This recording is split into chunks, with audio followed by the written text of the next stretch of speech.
For today's video mga pare ko, may panibagong YouTube channel na naman tayong i-review o i-feature. Walang iba, kundi ang YouTube channel ni Sing and Sarah. So mga pare ko, itong si Sing and Sarah ay meron silang mahigit 579,000 subscribers at ginawa yung kanilang YouTube channel noong September 3, 2008. At meron siya total video views na umabot sa 114,771,588. Dito sa video ng mga pare ko ay ating alamin kung magkano na nga ba ang kanilang latest estimated YouTube sahod. Disclaimer, lahat na makikita yung amount dito o mababanggit kong amount dito ay pawang estimated po lamang gamit ang Social Blade.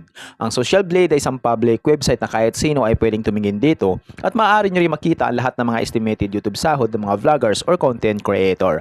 At layunin lamang ng video na to na makapagbigay ng inspirasyon sa mga taong makapanood nito, lalong-lalo na sa mga small YouTuber. So yung mapare ko, ano pang hinintay natin, samahan niyo kung i-review natin ang status ng YouTube channel ni Sing and Sarah.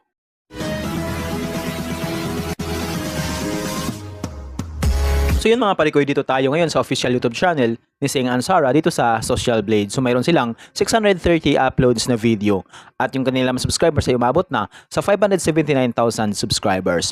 Total ang kanilang video views na nakakuha na sila ng 114,771,588. Country, Philippines. Channel type, people.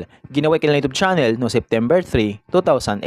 Nakakuha sila ng 7,000 subscribers, bumaba ito ng 12.5% kumpara sa nakalipas na 30 days. At dito sa kanilang video views, nakakuha sila mahigit 2.5 million, tumaas ito ng 10.6% kumpara sa nakalipas na 30 days. So yun mga parikoy, dito naman tayo ngayon sa YouTube Stats Summary ni Sing and Sarah simula nung October 22 hanggang November 4, 2024. Dito natin makikita yung mga nadagdag yung subscribers, video views, at yung kanilang estimated earnings. Yung titingnan natin dito mga parikoy ay yung kanilang daily average. So sa kanilang daily average, meron silang $21 at yung highest naman ay umabot sa $336. I-convert natin sa piso. Simula natin pag-convert sa lowest na meron silang $21 i-times natin sa 58 ay meron silang 1,218 pesos na posibleng kitain sa loob ng isang araw.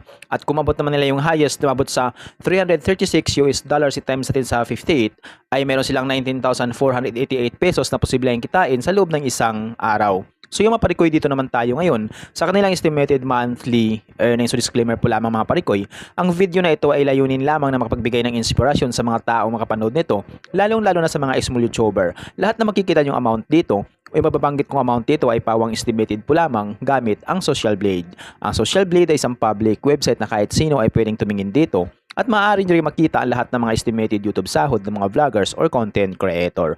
So yung mga parikoy, dito sa kanilang estimated monthly earnings sa lowest, meron silang $630 at yung highest naman ay umabot sa $10,100. I-convert natin sa piso.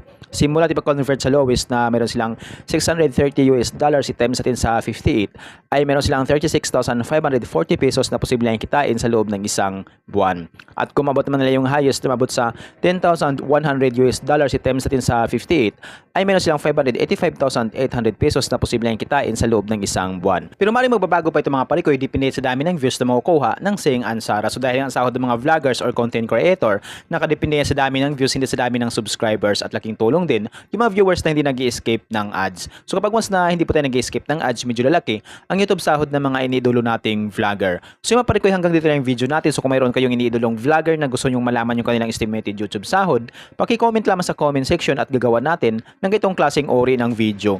At kung nagustuhan nyo ang video ito mga parikoy, huwag nyo po sanang kalimutan mag-like, share at mag-subscribe sa munting channel na ito. Once again, this is Parikoy TV. Peace out.